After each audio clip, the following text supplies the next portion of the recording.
कर्म भूमिको आँगनमा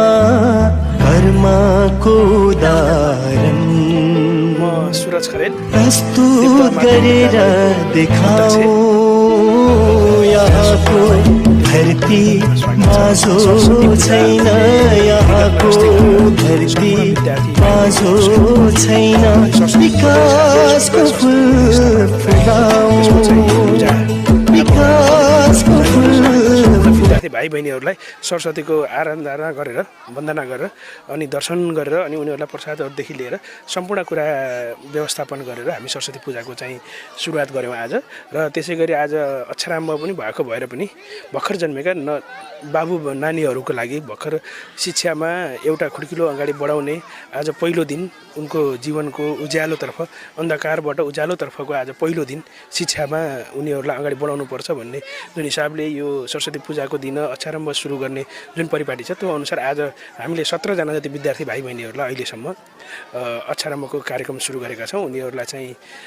पहिलो दिनको पहिलो लेखाइलाई चाहिँ उनीहरूलाई चाहिँ मोटिभेट गर्दै अक्षरारम्भ सुरु गरेका छौँ। शैक्षिक गुणस्तरका कुराहरू गर्दाखेरि हामी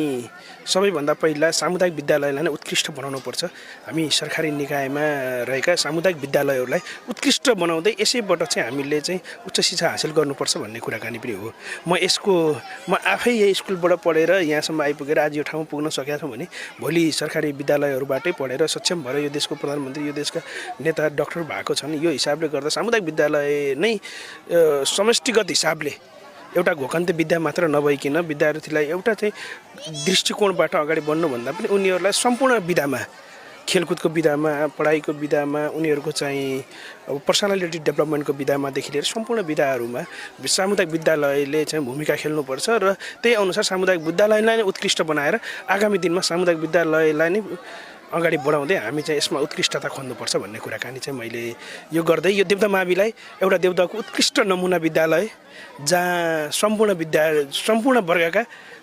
धनी वर्गका गरिब वर्गका हैन मध्यम वर्गका सम्पूर्ण विद्यार्थीहरूको रोजाइको केन्द्र हुने गरेर यसको चाहिँ काम सुरु गरिरहेका छौँ हामीहरूले। मेरो नाम हरिप्रसाद पाण्डे देवता माविको माध्यमिक तहमा म गणित पनि पढाउँछु। अब म यहाँ चाहिँ 2 वर्ष भयो भएको र पहिला योभन्दा अगाडि मैले माध्यमिक तहमा चाहिँ 21 वर्ष शिक्षण गरेँ। हाम्रो यहाँका